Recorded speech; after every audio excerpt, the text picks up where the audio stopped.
the values that we think are behind that, and our ambitions, priorities and ambitions. And as I said, if I went through page by page for that, we would be here well beyond tea time, supper time, and probably bedtime.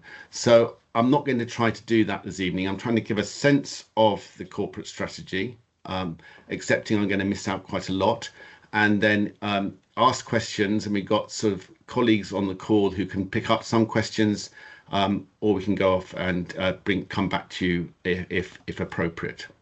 So when I was thinking about how to do this, I actually decided, well, I initially was putting together a much longer presentation, and then I stood back from it and actually thought the way to approach it is to actually ask some questions.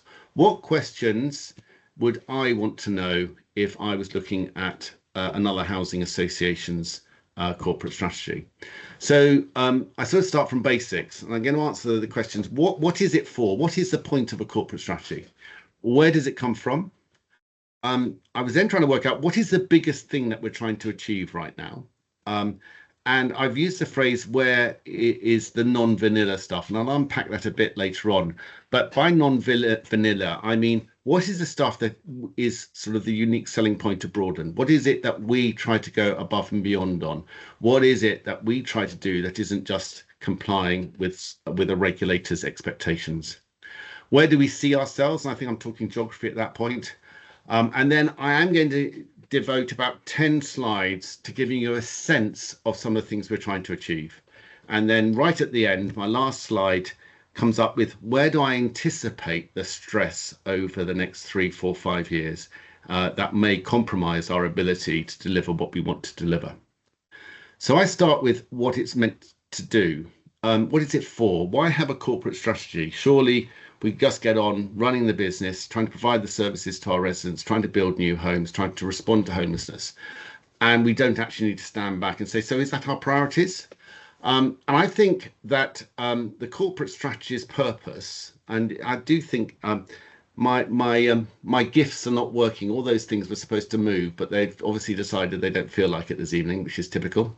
I don't know why I wasted the time searching for gifts that were going to move. So it determines our priorities. We as a staff team need to know what is the important stuff that we should be achieving. And it's the board that sets that. And the corporate strategy is a document owned by the board. It's the board's instruction. It's a mandate, if you like, to us as the staff team to deliver stuff. So having determined our priorities, it then guides our spending. You know, as I was doing a staff induction event this morning, and I was using the phrase that we can only spend £1 once, and we can only spend £1 we've received, and we've got to make sure that we spend it appropriately, that delivers the maximum bang for the buck, so to speak. So there's a direct link between the corporate strategy and the budget process, which we're going through at present, and we'll come to the board in March. And it confirms the direction. It confirms where we're going to, where we're trying to achieve. And it's very much, and I think I say this later in the presentation, it's evolution, not revolution. So I've been at Broadland almost 23 years now. We've always had a corporate strategy. The direction has been consistent, but each time the board are standing back and looking at it in the context of what's going on today, what other priorities are going on. So that's, if you like, the answer to the first question. The second question I asked myself was, where does it come from? And I think it comes from 1963, which is a slightly radical thought. Broadland was established in 1963, the first board meeting of a group of people in Norwich who felt that there should be a housing association responding to housing need and homelessness in Norwich, and then later in Norfolk, was in early January of 1963. And they were the founding board. They were the board that went out and raised the money from government and others to buy land that meant that we built Shipfield, which the first tenants moved into in 1967. So our purpose today has a direct connection to our purpose in 1963 and every one of the 62 years, 63 years now between those two dates. And Broadland has evolved, but that DNA, if you like, of responding to housing need and homelessness. I've got the snip there, the picture of Kathy come home. Actually, it was really interesting, complete distraction. I was doing a staff induction event today, and I think it's the first staff group I've ever spoken to when nobody had heard of Kathy Come Home. Whereas I think that's a drama that everyone should see if they work in housing. But it is going to be 60 years old this coming November. It's a long time ago. So back in the 1960s, when they were setting our enduring purpose, they used very 1960s language, talking about people in necessitous circumstances and stuff like that. Today's translation of that is to help families and individuals who cannot afford housing in the open market access high quality affordable homes. That's what Broadland's about. Everybody that works in Broadland, whatever their role, whether they're on the front line or whether they're in a back office type function, is connected to helping families and individuals who can't afford housing in the open market access a high quality affordable home. That's our purpose. The corporate strategy that we adopt from time to time is unpacking that purpose within the context of today. And so that's the wording that the board used. This time it's very similar to the language we've used before, and I used the MERCAT to say it's simple, really. That's the enduring purpose that anybody can remember quite easily. So I've sort of answered my first two questions, and so I've got ticks on what is it for and where does it come from, which moves us on to what are the biggest things we're trying to achieve. The corporate strategy you've seen is quite a long document. It's got lots of words in the original function. But if I just took that corporate strategy and try to work out what is the things that we're trying to achieve, I came up with two: sustainability and responsive. Sustainability unpacks quality long-term homes for existing residents. So it's about ensuring that the properties that we provide, people can establish their home. We don't provide homes, we provide places that people make a home. A home is all sorts of emotional things like, where you feel safe, where you might share it with people you quite like, where you keep things that are important to you. It's where you go from and you come back to. And that's why it's so important, the whole importance of that word home to the purpose of a housing association. And it's important because the other part of our role is about addressing local housing need. We can't meet them on our own, and reducing homelessness. And again, we were talking this morning in the staff induction about what the impact on somebody's mental and physical health is if they've got nowhere secure that they can call home. So those are the two biggest things that I think that we're trying to achieve. Now, alongside that, it has to be admitted that compliance is also fundamentally important. And I think over the years, there's been a whole series of different regulators. And when I was extracting and just standing back, I could have come up with a longer list than this of regulators that impact us. But we all talk about the regulator of social housing as being the big regulator. That regulates us on viability, on governance, on our consumer standards.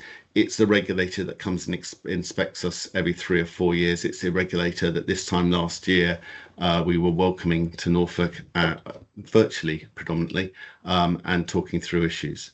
But the other regulators or quasi-regulators are there as well. The Housing Ombudsman over the last 5 or 6 years has become a quasi-regulator. Might be standing back slightly now that the regulator of social housing is proactively regulating consumer standards, but complying with the Housing Ombudsman, keeping on top of what their spotlight reports are saying, understanding how they would respond to different complaints raised by any of our residents, our tenants, is important. You've obviously got the building safety regulator. It is a tragedy that it took something like Grenfell and the loss of a little boy's life in Rochdale to end up with this focus by the whole sector on building safety and building quality, but that's the way it is. You've got the Health and Safety Executive, and you've got fire and rescue authorities. And that again links back to Grenfell and quality of cladding on buildings and things like that. So if you like, if I take those two slides of sustainability and responsive is really fundamentally important to us, and maintaining compliance with the regulator, whoever that regulator happens to be from time to time. What about the non-vanilla stuff? And by the non-vanilla stuff, I mean the stuff that makes Broadland Broadland as opposed to Broadland being any other social landlord. And I think for us, and what this corporate strategy again reiterates, is that acting on homelessness and the risk of homelessness is still fundamentally important to us. It's right in our DNA. And if we wanted just to be a vanilla landlord, that would be okay, but it wouldn't actually be prioritizing what Broadland was set up for, what our enduring purpose is. So it's going beyond being just a vanilla landlord. It's actually focusing on homelessness and the risk of homelessness. And secondly, about being local to our communities and our residents. And I will come back a bit on that a bit later in the presentation. By the way, I've put in the bottom corner there a little video clip which comes from I'm looking at Andrew whilst he's eating his supper, which I think was 2021, 2022, when we built a scheme behind County Hall in Norwich, which is a housing first scheme for people coming from street homelessness normally. It was one of those schemes that by doing a modular build, it went up in 3 days. Okay, we had the groundworks before, and then it took ages for the utilities to want to connect it. But putting our money where our mouth is to address homelessness and the risk of homelessness and the impact of homelessness on people's lives. And that homelessness is still really important to us. Homes for Kathy, again, the strategy reiterates our commitment to Homes for Kathy. For those that don't know what Homes for Kathy is or was, Homes for Kathy was established in late 2015 when a group of about 23 housing associations, all established in the 1960s and the early 1970s, came together and said, do you know, it's almost 50 years since Kathy Come Home was broadcast by the BBC. November the 16th, 1966, if you're interested, at 8 o'clock in the evening on BBC One, I think. And homelessness hasn't gone away. And we need to remind people that homelessness hasn't gone away. It was a pure coincidence, but both Crisis and Shelter were set up within 3 or 4 months of Kathy Come Home being broadcast. And neither of those organisations expected to celebrate their 25th birthday, let alone their 50th birthday, or as they will do this year, their 60th birthday, because they thought we would solve the problem of homelessness in this country before then. After all, we're supposed to be one of the 7th richest countries in the world. So the commitments that Homes for Kathy, being a member today, and now there's over 100 housing associations members, the commitments that we worked as Homes for Kathy with Crisis to develop for housing associations, Broadland remains signed up to. And that's again part of our DNA, not evicting people into a state of homelessness, not evicting people for arrears if they're willing to positively engage with us, trying to invest our money and our priorities in actually reducing homelessness locally and influencing and lobbying for changes nationally where appropriate. So where have I got to my questions? I'm doing quite well, actually. We'll be finished in about 5 minutes on this speed. Sadly, probably not. So what is it for? It's to tell us where we're going. Where does it come from? It comes from unpacking our enduring purpose in the context of today. What are the biggest things we want to achieve? It's about being responsive to our customers, giving them good quality housing, and being responsive to housing need and homelessness locally. The non-vanilla stuff is very much focused on being local and not a distant virtual landlord, and maintaining that focus on homelessness. So where do we see ourselves? And as I said in my intro, this is a bit geographical. And I'm not sure we're going to be able to make much sense of this little map in the bottom corner. So that map on the bottom left-hand side of the side shows where the homes that our residents live in are across Norfolk and Suffolk. There is actually one scheme that's not on that map, and that's down in Ipswich, which has been managed for us for the last 17 years by Orwell Housing. And it's very much, we want to be the local landlord. Back in 2004, we had that fundamental, a long time ago, and probably very few people on the call were in Broadland at the time. We had that fundamental conversation about, so should Broadland carry on? When we came into existence in 1963, we were one of the very few housing associations in Norfolk. Stock transfer from local authorities hadn't happened. In 1988, Broadland was the largest housing association in Norfolk because Broadland District Council hadn't transferred its stock, Broadland hadn't transferred its stock, etc. And actually, we decided way back in 2004 that no, we believe fundamentally in being the local housing association. And in fact, to Andrew and Alex and the development team, we put a boundary around them so that they couldn't build new homes outside Norfolk or Waveney. And actually, since 2004, we haven't actually built outside Norfolk. Because we actually believe it's fundamentally important that we're local to our residents and our customers, our tenants. rather than just being a virtual AI bot away.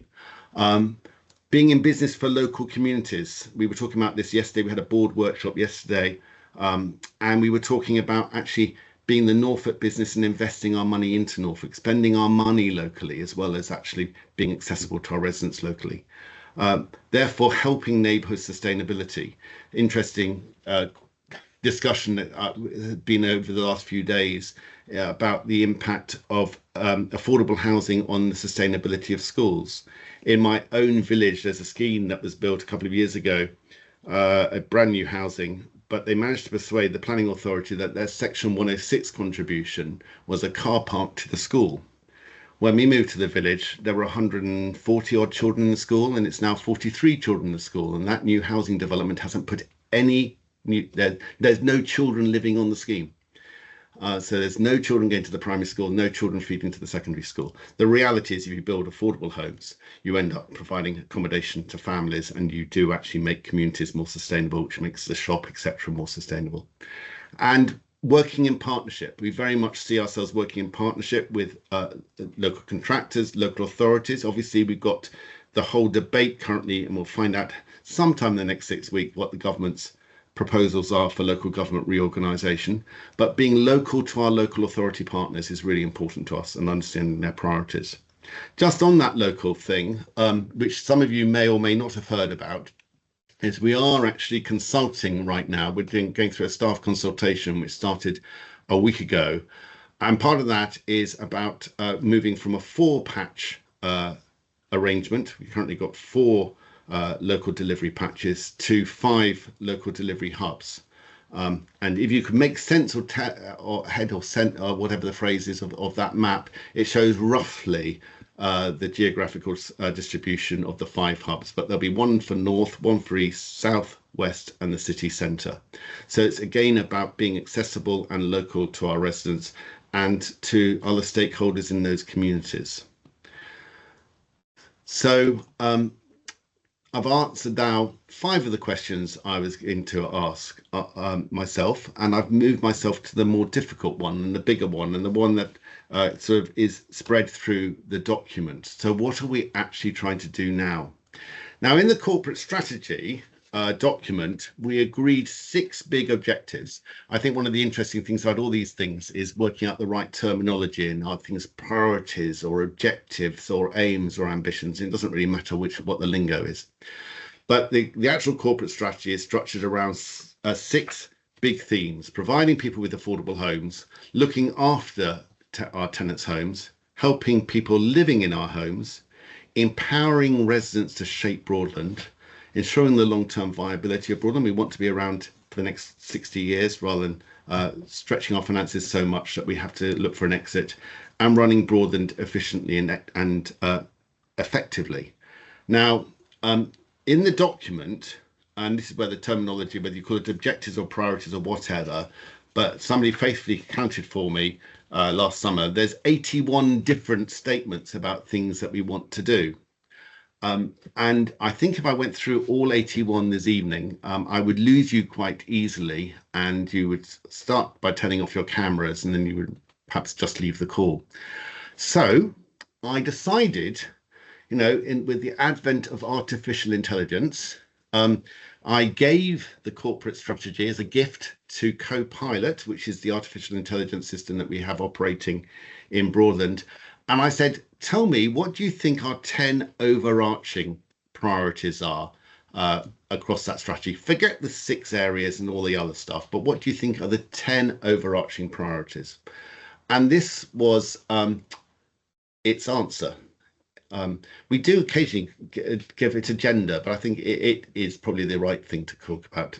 So the priorities that it came up with were providing safe, affordable, high quality homes, tackling and helping prevent homelessness, investing in homes to ensure quality, safety and decency, improving energy efficiency and reducing fuel poverty, increasing the supply of energy efficient affordable homes, supporting tenants to sustain their tenancies and thrive, strengthening the resident voice, scrutiny and engagement, ensuring long-term financial resilience and regulatory compliance, reducing our carbon footprint and delivering sustainable operations, and deliver effect. There's definitely a typo there. I'll have to have a word with AI.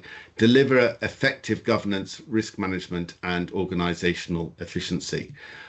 It sounds great, but what do they actually mean? What I did was I've gone through those 10 and I've just extracted a couple of examples on sort of broadly each of them as to what I think I would sort of say we're trying to achieve in those areas. So providing safe, affordable, high quality homes.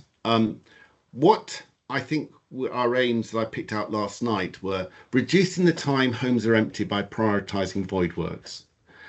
We have a really ambitious target. It was something that we discussed at the board last month. We have a really ambitious target that currently we're missing, if I'm honest. Our target is that a home should only be empty for 18 days. And right now, for all sorts of very good legitimate reasons relating to availability of people to do work in the property, we're running just around 30 days. So missing it, you could argue we're missing it by a country mile. However, 30 days is a more ambitious target than many other housing associations in the region and nationally, because actually we fundamentally believe that an empty home is a wasted home. On average, on most working days across the year, we let 2 homes to people who, when they move in, think it was a better place than where they were 24 hours previously. If actually we've got a home that's just lying empty because we haven't been able to get the works done or we haven't got the nomination from the local authority, the reality is those people are still somewhere they would prefer not to be. Investing in homes to ensure safety and maintaining compliance with the Decent Home Standard. Right now, I can say knowledgeably, and I won't say where, but I think everybody, certainly everyone on the board and everyone in senior management knows that we've got one property that fails the Decent Home Standard out of our 5,800 and something. The very fact that we know it's the one, actually there's all sorts of legal problems that is preventing us actually sort that one out. But we've always tried to maintain compliance with the Decent Home Standard over the last 25 years since it first came in. We know the Decent Home Standard is changing over the period ahead, and one of our challenges is going to be making sure that we can fund any works to comply with a new enhanced Decent Home Standard. So that was the providing safe, affordable, high quality homes. The second priority that AI told me we had was, and I'm glad it did, was tackling and helping prevent homelessness. I've already mentioned the Homes for Kathy commitments. There were 9 commitments when we first formulated those in 2018. We'd done a bit of editing and got it down to 7 commitments, and we're totally committed to all 7. Maintaining flexible, fair allocation policies that offer support. If some family has been nominated to a social rented home, and we know they're going to struggle with the affordability, the last thing we should actually do is turn them away, because actually what's more affordable than a social rented home? Instead, it's about putting support in from day one to help that person, that family, sustain their tenancy and stay and be able to establish a secure home. And collaborating with partners to reduce homelessness and maintain our commitments. We are not going to be the solution to homelessness on our own, and working with other partners locally like St Martin's or Purfleet or Access or whoever, but also working with other housing associations, working with our local authority partners, and having a positive attitude to working with them and to find the right solutions that help us go forward. Investing in homes to ensure quality, safety and decency. So one of our big priorities right now is improving our reactive repair service. It was something that was picked up by the regulator when they came and visited us and inspected us 12 months ago. And the reality is that we know that we've got to do something to improve that. We've had an improvement plan running for the last 12 months. We've got more further improvement priorities for the next 12 months. The biggest challenge for us is actually reducing the timescales, how long it takes for us to get to a property. We perform well on first time fix when we arrive in a property, and we actually comply quite well now currently with our timescales. Our timescales, though, as the feedback comes from tenants and residents, are too slow. So we're going to have a real push on that over the next 12 months and see if we can actually sort out and reduce the number of jobs outstanding. Because if we can reduce what we call work in progress, the number of requests for repairs significantly, it makes it easier in a year's time to keep the level down. And bearing in mind the responsibility to really get on top consistently and proactively with damp and mold, we now have a dedicated Healthy Homes team that respond to that. So there are two examples of that. Improving energy efficiency and reducing fuel poverty. The corporate strategy maintains our ambition to have a minimum EPC of C by 2030. And whilst that will be a challenge for us, actually we've got a higher proportion of our housing stock at C or above than quite a lot of other housing associations, both regionally and nationally. Investing in more smart thermostats, delivering grant-funded improvements. There's something about when we can access grant, accessing the grant, rather than just expecting our own financial resources to pay entirely for the work we need to do to improve energy efficiency and reduce the chances of fuel poverty. And we made the painful decision last year that we had to consider and accept that we might need, we will need to dispose of some homes. Some homes we own will be very expensive to achieve an EPCC. We will never dispose of a home which is let. We will discuss with residents where we know that we're going to really struggle, whether they would prefer to move to another home, because actually, if you can't heat your home, it's not really a very comfortable place to be.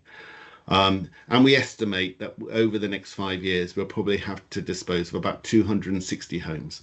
But we will ring fence the surpluses from those cells to go against energy efficiency works in other properties. So it's not just that the home disappears, it's actually any financial surplus, any benefit to the association will be ring fenced and go straight back into energy efficiency works on other properties. Increasing the supply of energy efficient affordable homes. I had to include a photograph of this is a scheme on the right there, which the development team built, which was handed over, I think, in July last year in Salthouse. It's a sort of scheme. In that particular scheme, they're all affordable homes. There were only 5 of them, but it was exactly 5 that village, that community needed. And all of the homes have gone to local people with a local connection. And I think that's, if you like, whilst we are looking at bigger sites, and we obviously delivered Canary Quay next to the football ground, which is a really big urban site. One of our, I won't say unique selling propositions because that's just marketing talk, but one of the things that we're willing to take on is rural schemes that are fundamentally needed by communities. An example would be that the development team delivered 2 schemes in a village called West Beckham near Sheringham. Both sites were just 5 homes, and they were the first affordable housing built in that village since the 1950s. If you had just looked on housing need, was there demand? Probably not, because people hadn't actually bothered to register because they knew there was nothing coming through. So actually, the fact they were all then let to people with local connection is really good example. Now, the reality, since really for the last 10 or 11 years, we haven't been able to build most schemes without generating what I would call our own grant. Gone are the days. When I joined, I should say, yesterday was an anniversary for me. 29 years ago yesterday, I started working for Peddars Way Housing Association in Dereham. And in those days, the board of Peddars Way required me to build homes and get them to pay back in 25 years. They had to cover their full maintenance costs, their full management costs, and the mortgage in 25 years. We now build schemes where we have to build owner-occupied housing and sell open market housing on the same scheme, and we ring fence that subsidy to the affordable to that scheme, so it's not wandering off somewhere and just disappearing into the IND. And we're now talking about schemes even after getting that subsidy and any other subsidy we can get, repaying in about year 43 to 47. So we're very much committing the next generation of people that work for Broadland and boards for Broadland for the next 40 years when we build a scheme. So we will continue to build open market homes, but we will never build open market homes for sale on standalone sites. They will always be on sites where we're delivering affordable homes. And we will be very open with people. The reason we're selling the homes is to generate the subsidy that makes the scheme viable. The next one that co-pilot came up with was supporting tenants to sustain their tenancies and thrive. And we do tons there, actually. I talked a moment ago about when we identify that an incoming tenant is going to struggle with affordability, we put in tenancy support from day one to help them, because the last thing we want is a tenancy failing. And that's why two of our important KPIs are about tenancy sustainment. How many tenants that we let properties to 12 months ago are still tenants? How many tenants under the age of 25 who we let properties 12 months ago are still tenants? So we actually look and we try to almost put a spotlight on when tenancies fail, why did they fail? What could we have done differently to make sure that they would succeed? So providing arrears support, reducing evictions from arrears if people are willing to engage with us, focusing on ASB. The reality, ASB does happen. Our powers are not unlimited in resolving those, and people look for solutions, and we often can't provide the solution they absolutely would like and would love us to do. But actually recognizing that, giving benefits advice. That photograph is the tenancy support team with our two welfare colleagues who sit in the income recovery team, who are I always take great joy on a monthly basis in the monthly performance reports, seeing what financial benefit they brought into households of people living in Broadland homes over the previous month, whether it's one-off benefit payment, whether it's establishing higher benefits than they were previously getting, paying off arrears. The value of that team is absolutely imperative, and it's not just the financial, it's the fact that they help people stay in their homes and sustain their tenancy rather than failing. Strengthening resident voice, scrutiny and engagement. I think this is something that we've tried to do for many years. I was reflecting the other day that I know for a fact, and I suspect for even longer, that we've had tenants on our board for well over 40 years. And we still have 3 residents on our board today. But we recognise that when you're on the board, you have one responsibility, and actually the regulator was very keen when they came in a year ago to see a strong tenant body that was not tenants on the board, but tenants looking at what we're doing, how we're doing it, and making recommendations to the board. And as a result, we do something differently. Really pleased with how the tenant assurance panel, we've got Helen on the call this evening, who's a key member of the tenant assurance panel, and it's really growing and going from strength to strength. In the last 9-10 months, they've undertaken an investigation into how we respond to customer inquiries and how we respond to complaints. They're just about to do an investigation into reactive repairs, and we discussed that at the board last week, and we're really looking forward to their recommendations, because we accept that we haven't got all the expertise in the room, and actually hearing from tenants about what they think we could do better, having undertaken an investigation, would be really valuable. We've also got resident forums. We try to learn from complaints, and I put there also the strong tenant representation on the board. And then ensuring long-term financial resilience and regulatory compliance. When the regulator came in a year ago, they give you 3 letters, and each letter has a number. So the V stands for viability, the G stands for governance, and the third one would be C for consumer standards. And we were V2, G1, C2. So the C2 I've already talked about. It was about that we need to ensure that tenant scrutiny was better embedded, and that tenants were changing our policies, and we need to do something about reactive repairs and reducing timescales.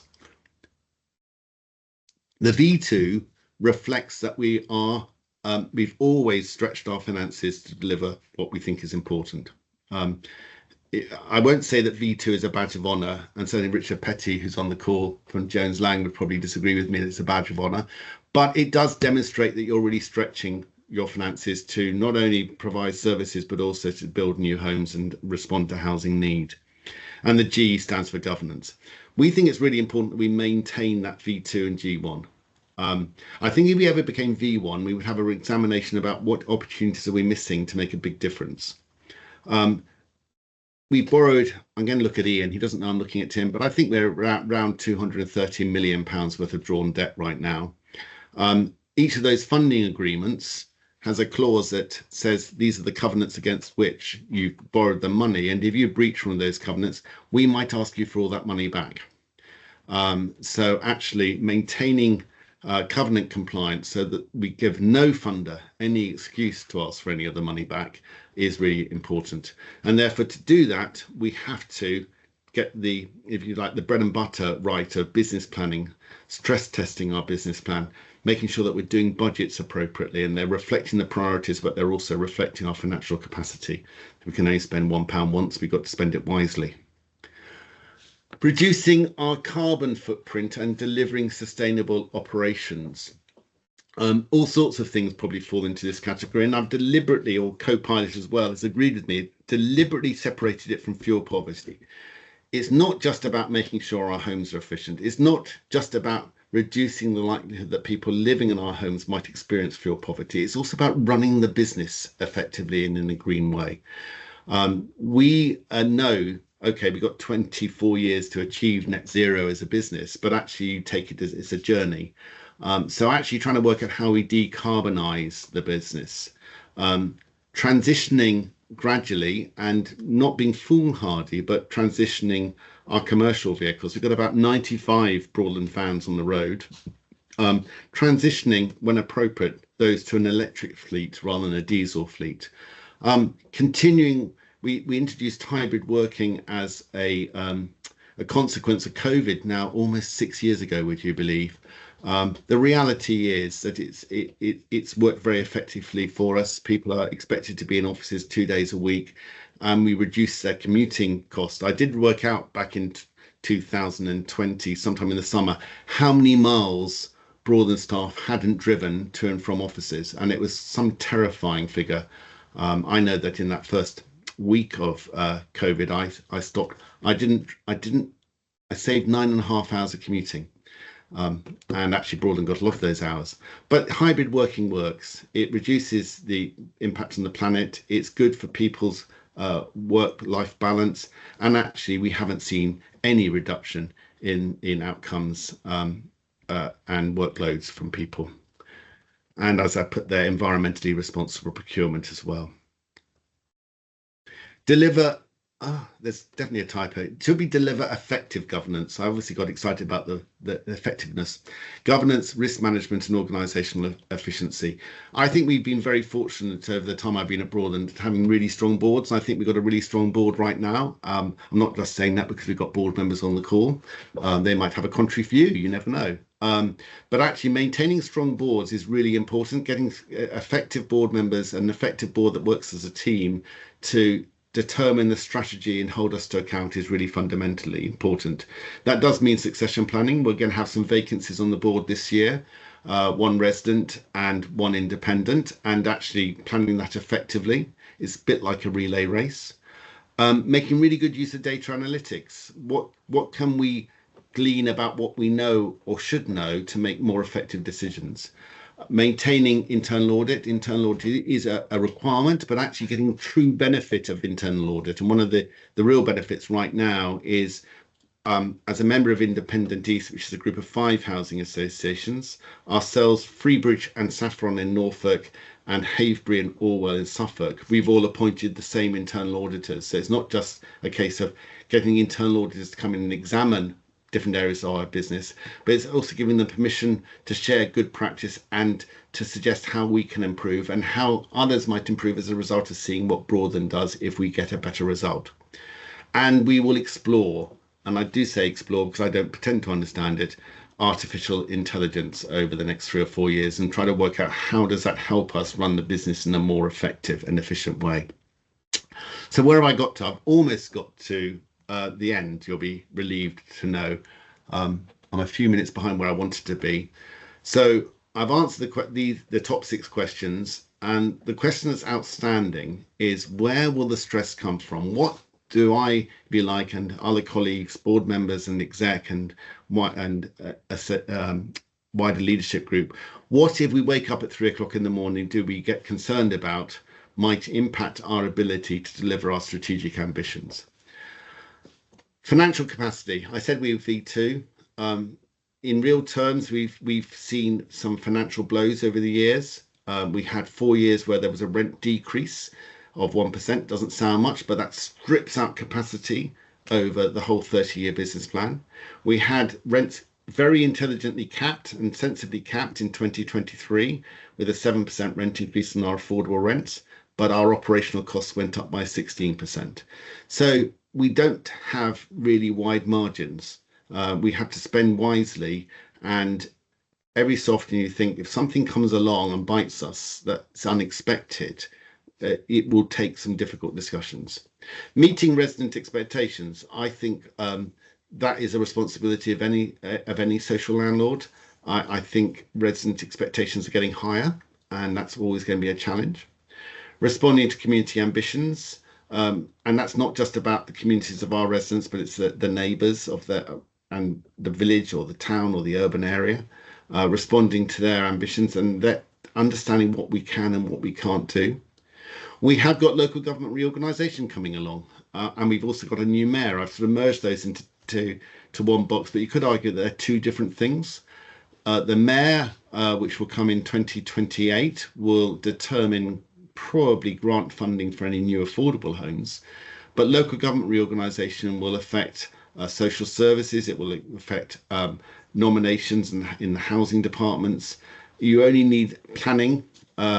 Andrew was talking to me about the joys of highways earlier today. When we have local government reorganisation, all these people who work in those areas will be under uncertainty in their jobs, and they may well have different political determinants. So that's an issue. Politics and the economy. Who would have foreseen, when was it, that Kwasi Kwarteng was Chancellor for 45 days. And that budget that he said wasn't a budget added in that financial year £750,000 in interest costs on our loan, and the following year over £1 million.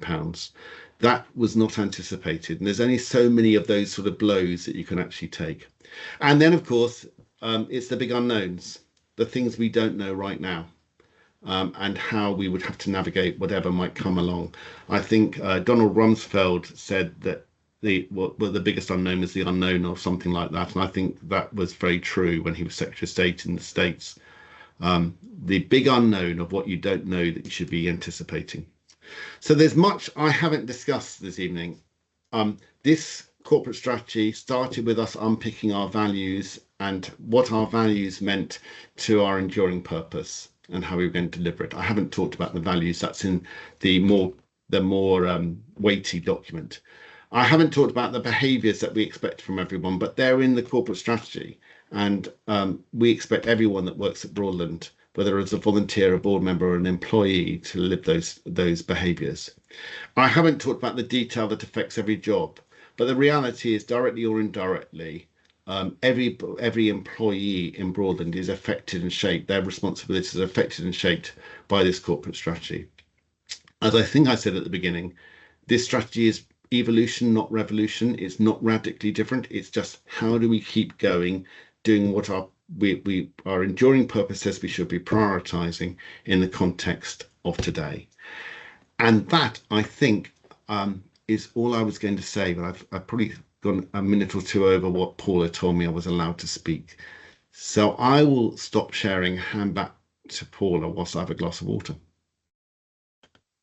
Thanks, Michael.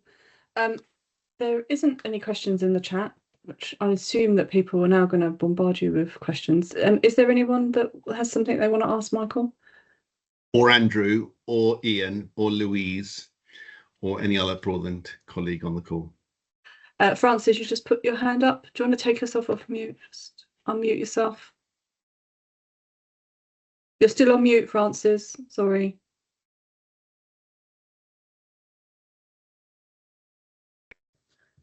Oh, there you go. Can you hear me?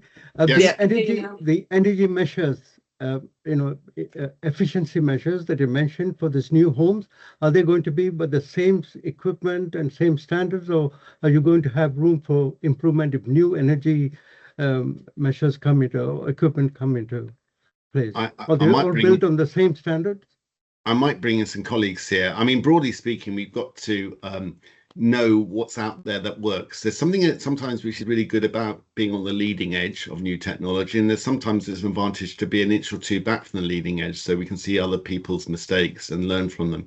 I'm going to look at Justin and Louise and see whether either of you would like to add a thought.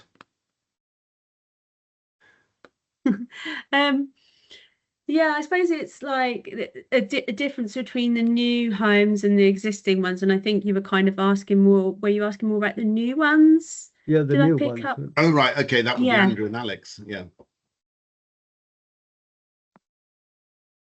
Like a relay race here. Yeah. It is. You passed the baton very well. The new stuff, Francis, we're up to the standard where we're putting in a standard air source heat pumps. We're putting in standard PVs to run those air source heat pumps. All the other efficiencies, we're looking at underfloor heating now. We're on the ground floors. We're looking at all sorts of restrictions on water supply, on water flow, and all sorts of other bits and pieces. All some little bit clever kit as well. So that's all going into new homes. The extension of that is we haven't put batteries in yet, Francis. That's the next stage, really. The battery prices were extreme, and they're now coming down because the volume is getting there in the UK of people installing them. So then the price comes down. So we're starting to now look at that, and we're starting to talk to energy providers, even though it's quite complicated, on how we can look at tariffs as well as the kit going in.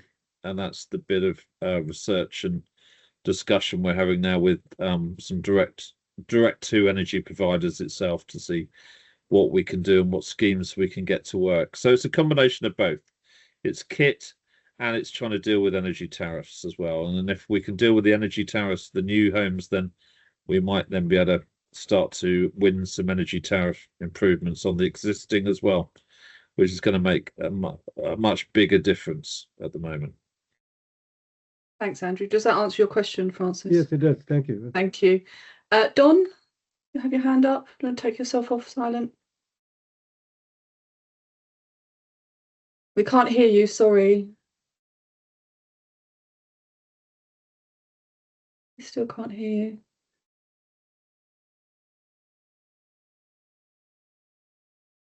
you.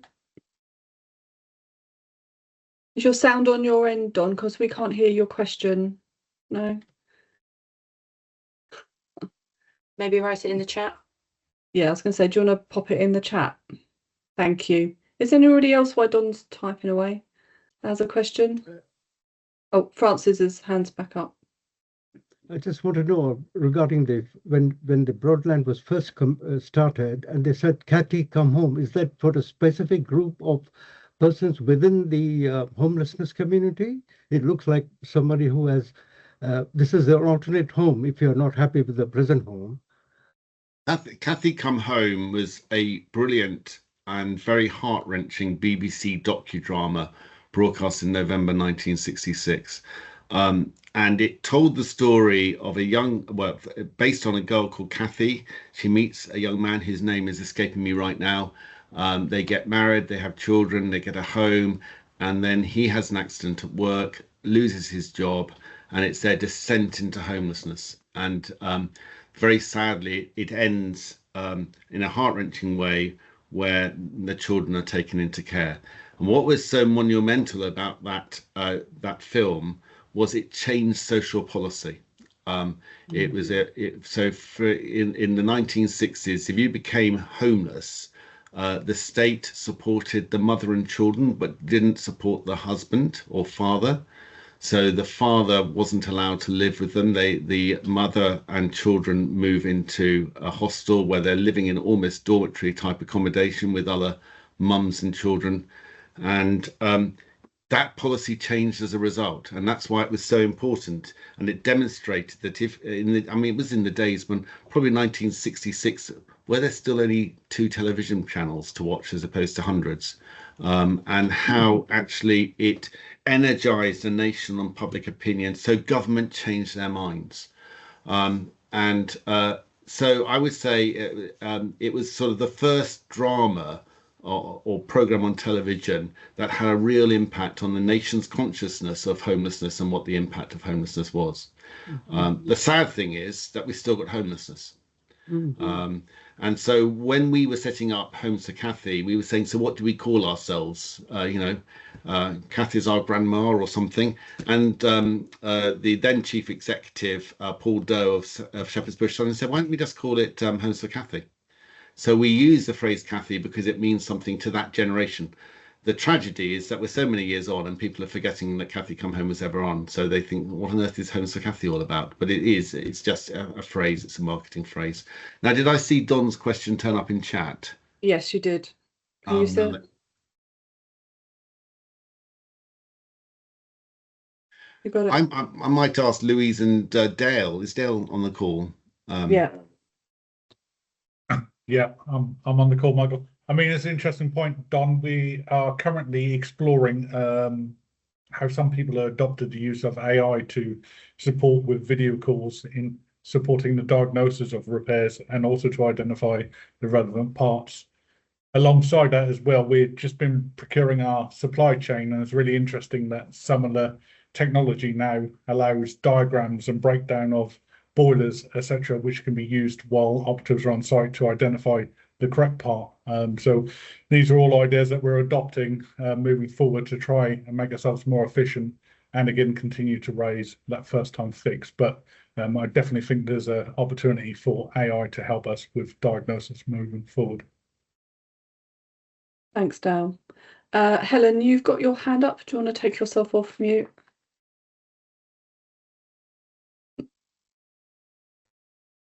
Yeah, just a couple of observations and potential questions. We talked about the stretch in the void time being nearer 30 than 18. Is there any of that due to the poor condition of properties that we are taking on when they become void through lack of responsive repairs and maintenance? And on the homeless side of things, are Broadland actively involved in any rehabilitation programs, whether it's gambling, drugs, alcohol, etc., which again impact the amount of people that are homeless? Two interesting questions. Again, so the first question is about voids. Yeah, we do, of course, and we have over the years had bad voids. I'm afraid that happens, and it does distort the performance indicators. Where we've actually struggled more, and perhaps it's unfair, and I should ask Dale to respond again, is on the availability of operatives. We particularly have struggled recently to recruit electricians, for example, and which hopefully we're resolving. But actually, it's not just us. Other housing associations are saying exactly the same thing. So there's void works that requires an electrician. You've got this tension between getting the void done and you've got any responsive repairs to do at the same time. Dale, do you want to talk a bit about that? And then I'll try to remember your second question, Helen. Yeah, fine. Thanks, Michael, and hi, Helen, again, twice in one day. Yeah, I mean, I think Michael's right. We have really struggled with our electrical resource, and everyone is struggling with electrical/technical resources currently. So it's a real challenge for us, particularly in our west region, where a lot of electricians appear not to want to live. So that's a real challenge for us. But we have experienced some particular properties coming back this year with, I would say, higher than usual amount of works, but that's not relating to repairs and maintenance from Broadland. That is, in some cases, relating to neglect of the property and abandonment. So sometimes we have people abandon the property, and obviously we have to then go in and put everything right. And we have encountered a few of those this year which have been abnormally in a bad state. So that's had a big impact in terms of our resource. Just as a point of electricians, I had a young lady who's an electrician came and did some work for me the other day, and she was a bright spark in every department. She even attempted to fix my gutter. So I'm impressed. yes, very nice girl. I mean, on the second point, we work with other support agencies, so we do not have experts. So when I talked about the tenancy support team, they will signpost where it's appropriate. We have had programs in the past, and we will continue to have, where people, for example, prison leavers, as an example, and working quite closely with St Martin's in Norwich. So we are the landlord, if you like, on Bishopsbridge House and also Dibden Road. But we sort of know what we can do and what we're good at, and we try to work with other people who are good at what they do. There was a short period, oh gosh, over 10 years ago now, well over 10 years ago, when we had to run Dibden Road ourselves, because the organisation that was going to take on the management when it was complete suddenly lost its funding, and we worked out really quite quickly that we weren't the right people to do that, which is why we then sat down and talked to St Martin's. I think every organisation needs to know what their strengths are, and actually know what other people's strengths are, and if they can actually do it better than us, then we should be facilitating that, because they can give better support to people. Thanks for both of those, guys. Thank you. Is there any more questions? I can't see any more hands or anything else in the chat. I think that might be your lot, Michael. Thank you very much. Good to see everybody, and thank you for joining us this evening. Really appreciate it.